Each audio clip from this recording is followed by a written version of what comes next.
In the New Testament, Jesus is repeatedly identified as the Son of God. But as Muslim apologists often point out, many other people are called sons of God in the Bible. So why is the title Son of God so important to Christians?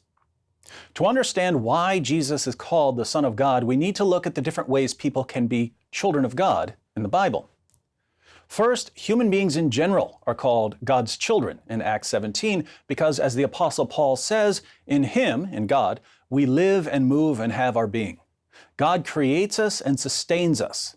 The idea is that as a human father provides for his family, God provides for us, though in a much more significant way. Second, spirit beings also live and move and have their being in God. So in Job 1, angels are called sons of God, not only because God creates them and sustains them in existence, but also presumably because of their role in carrying out God's commands.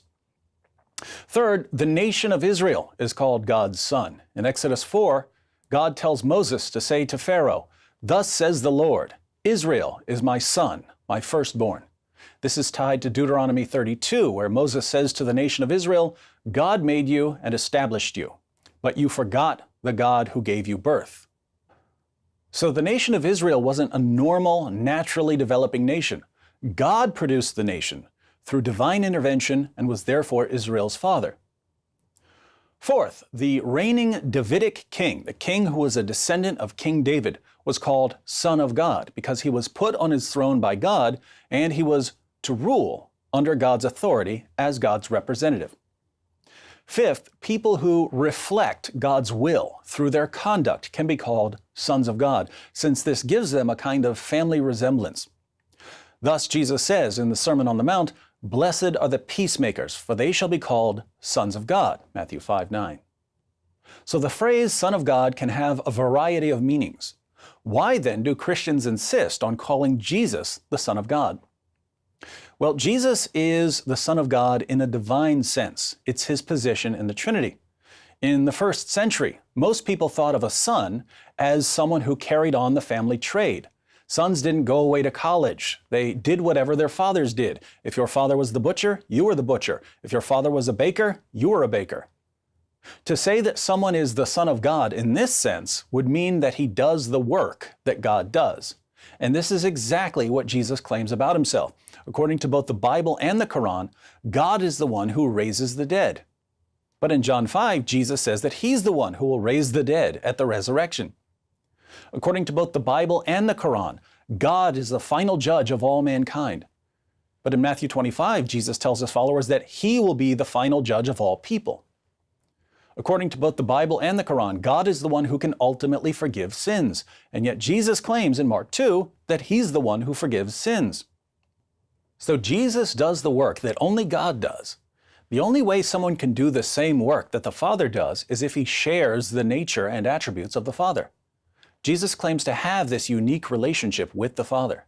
In Matthew 11:27, He says, "All things have been handed over to me by my Father, and no one knows the Son except the Father, nor does anyone know the Father except the Son, and anyone to whom the Son wills to reveal Him."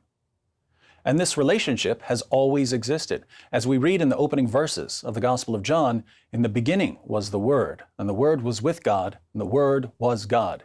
He was in the beginning with God. All things came into being through Him, and apart from Him nothing came into being that has come into being."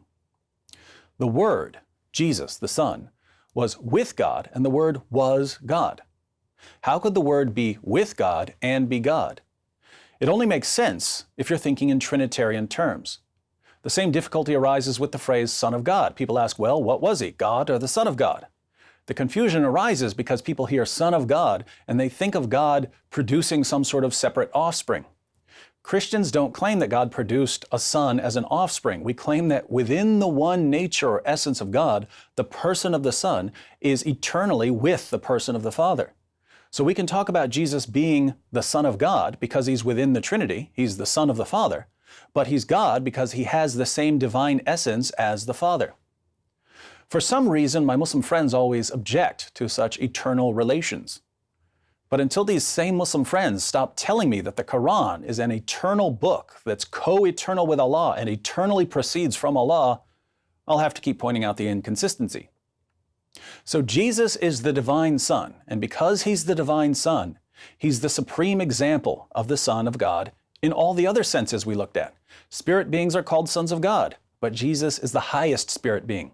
Human beings are called sons of God, but Jesus is the greatest human being. The Davidic kings were called sons of God, but Jesus is the Messiah, the eternal Davidic king. The nation of Israel was called the Son of God, but the Old Testament says that the Messiah himself is the new Israel. People who reflect God's character in their conduct are called sons of God, but Jesus is the perfect reflection of the Father's character, so much so that he could say, as he does in John 14:9, "Anyone who has seen me has seen the Father." So this is the biblical meaning of Son of God. 6 centuries later, Muhammad came and revealed Surah 6, verse 101. "Wonderful originator of the heavens and the earth, how could he have a son when he has no wife?" Out of all the various meanings of Son of God in the Bible, do any of them have anything to do with God having sex with a woman and producing an offspring? No. There's one thing Christians have never meant by the phrase Son of God, and according to Muhammad, it's the only thing we mean by Son of God. This is further proof that Muhammad was a false prophet.